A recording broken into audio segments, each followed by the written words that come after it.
Yo mga idol, kamusta? Sports Talk PH nga pala. Ang laban ng mga Pinoy sa Japan. Pag-usapan natin yan mga idol.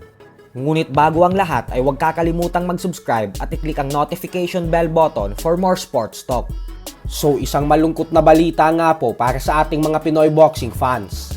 Ito po ay dahil ang 4 na pambato natin ng mga Pilipinong boksingero kahapon na dumayo sa Japan ay lahat natalo sa mga naging laban nito kontra sa 4 na Japanese boxers. Ang ating kababayan na si Jessray Waminal ay natalo via first round knockout kontra kay Mikino Nakano sa kanilang 8-rounder fight sa featherweight division. Umabante ang undefeated record ni Nakano sa 9 wins with 8 knockouts at walang talo, habang si Waminal naman ay lumagapak sa 16 wins with 9 knockouts at 10 talo.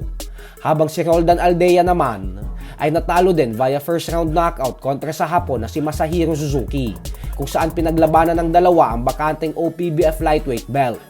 Umangat ang record ni Suzuki sa 10 wins with 7 knockouts at 1 talo lamang, habang si Aldea naman ay bumagsak sa 18 wins with 10 knockouts at 10 talo. Ang former world champion naman na pambato natin na si Rene Mark Cuarto ay pinataob din ni Suzuki Iwata via 6-round technical knockout. Bagamat 4 na beses bumagsak sa laban na ito ang ating pambato, ay tila nagreklamo naman ang mga Pinoy fans dahil itinigil ng referee ang laban sa 6th round kahit halata naman na tulak ang ginawa ng Hapon kay Cuarto, dahilan kung bakit bumagsak ito sa pang-4 na pagkakataon.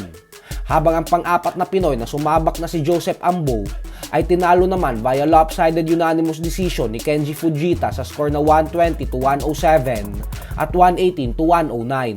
Dahilan kung bakit nasungkit ni Fujita ang bakanting WBO Asia Pacific Featherweight belt.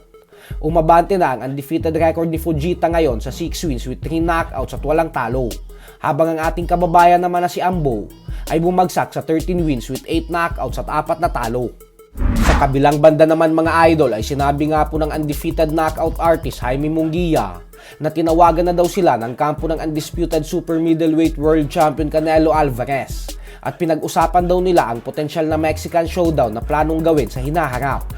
Giit ni Munguia na excited na umano siya para dito, dahil ito umano ang pagkakataon niya upang patunayan sa lahat na isa siya sa pinakamagaling na boksingero sa buong mundo ngayon. Pero ganun pa man nga po ay kailangan niya munang talunin ng empresibo ang kanyang makakatapat na si John Ryder na gaganapin sa susunod na linggo. Matatandaan natin na tinalo na ni Canelo si Ryder nitong nakalipas na taon lamang via unanimous decision. Ganun pa man ay madaming fans ang hindi excited kung magtuos si Canelo at Munguia, sa dahilan na masyadong pa daw hilaw si Munguia para kay Canelo. Base umano sa naging laban ni Munguia kontra kay Sergey Derevianchenko, kung saan muntik pa itong matalo at ilang beses pa itong nahilo at nasaktan, ay maliwanag umano na knockout daw talaga ang sasapitin nito sa oras na kamauna ni Canelo ang tumama dito. So hanggang dito na lang po muna tayo mga idol. Sports Talk PH